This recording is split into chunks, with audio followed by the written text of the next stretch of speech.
Well, it's Father's Day, and for a political show, what better opportunity to consider a presidential candidate whose father has been president?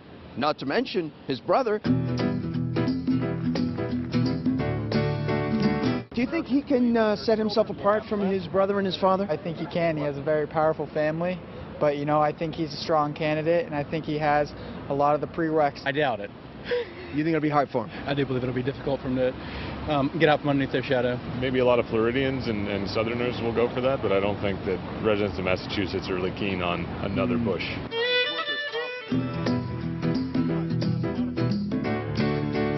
The presidency should not be passed on from one liberal to the next. I'm not a big fan of the Bush family. I'll just be honest with you. He's not really starting off with a clean slate here because he has so much. You think there might be some Bush fatigue? Oh, yeah. That is our launching off point for this morning's conversation. Welcome to the round table. We have Democrat Marianne Marsh is with us, and Republican Pat Griffin is with us as well. Good morning, guys. All right, Jeb! You just can't say Jeb. It's Jeb with the exclamation point. Can he, Marianne, let me start. Can he get out from under Bush 41, Bush 43?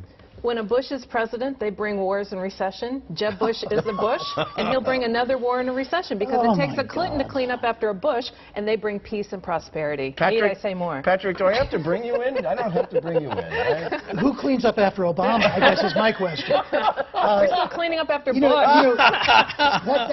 What's interesting about this is, and it's a fair question, I mean, you've heard Jeb Bush say, I've got to show what's in my heart. I've got to show what's different between me and my brother and me and my dad, who I love very much. I will tell you, having worked for two Bushes, that the one thing you don't want to do is be disloyal to a family member because Barbara Bush will drown you. There is a very, very... He's not kidding about that. She wasn't a fan of him running. That's right. But the bottom line here is Jeb Bush is a different kind of Bush.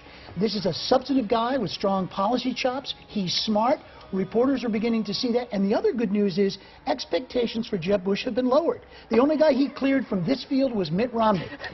So he's got a lot of work to do, and he knows it. Wow. Let's talk about the optics here. I covered both Hillary Clinton and Jeb Bush this past week, and their campaigns could not have been more different. Clinton has an army of handlers. Bush, on the other hand, has a small entourage, and he's totally accessible to the public, taking questions from just about anyone who walks by him. Who's going to change? Marianne?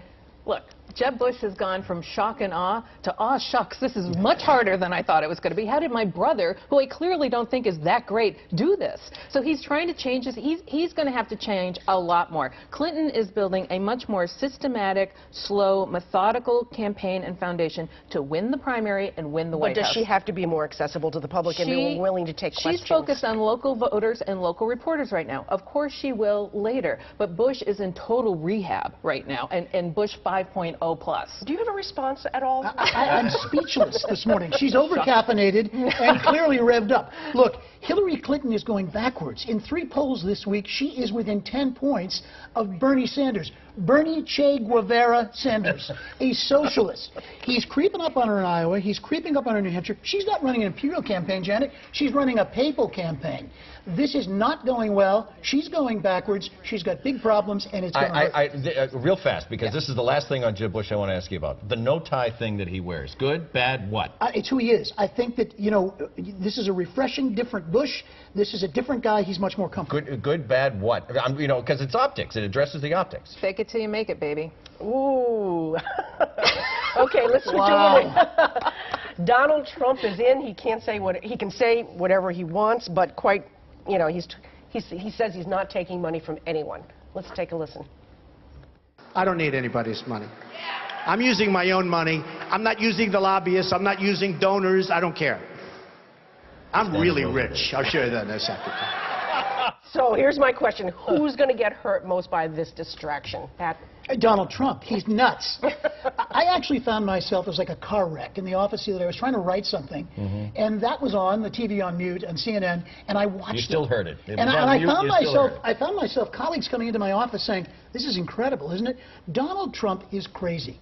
The bottom line here is, I think that when you look at Republicans, 64% say they would never vote for Donald Trump. So he is a vanity candidate and the biggest vanity of all is him. Marianne, he doesn't think he can win, does he? I'm going to flat out ask you He's that. crazy like a fox, okay? All Donald Trump has to do is to get into the debate, which he will do if he files with the FEC, which he must do by law. He has not done that yet. By July 16th. He has not done that. By That's a good July question. 16th, Will he? and it's part of the requirement to get in that But first will he debate. hurt? He will hurt whoever the Republican nominee is, because when he gets into that debate, he will make all of them look like they're not capable of running a Cub Scout troop, let alone the country. None of them will will be even able to respond to him or deal with him or do with that, and they will be held responsible for everything Donald Trump says and does. And when he goes back to Celebrity Apprentice, they will be extras on the show. Not a single Republican candidate will acknowledge him or even deal with him. I can write the ads And I now. will tell you right now, he's an embarrassment, and he will likely get back on The Apprentice, but the ratings will be worse. And when they don't deal with him, they'll say, you couldn't stand up to Donald Trump. How are you going to stand up to Putin or anybody else? Well, we know Donald Trump can deal with Putin and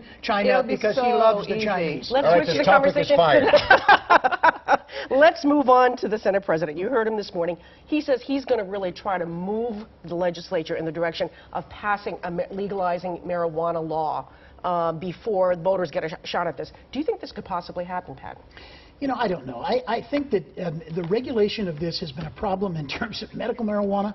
I don't know whether or not the state can handle this managerially. We're having a hard enough time managing health care in this state. It's going to be tough. Do you think it could happen? He should. That's what I said last week. That's the mistake they made with medical marijuana. Hopefully they fix it this time. They'd be better off if they do. OTR continues in a minute. Stay with us.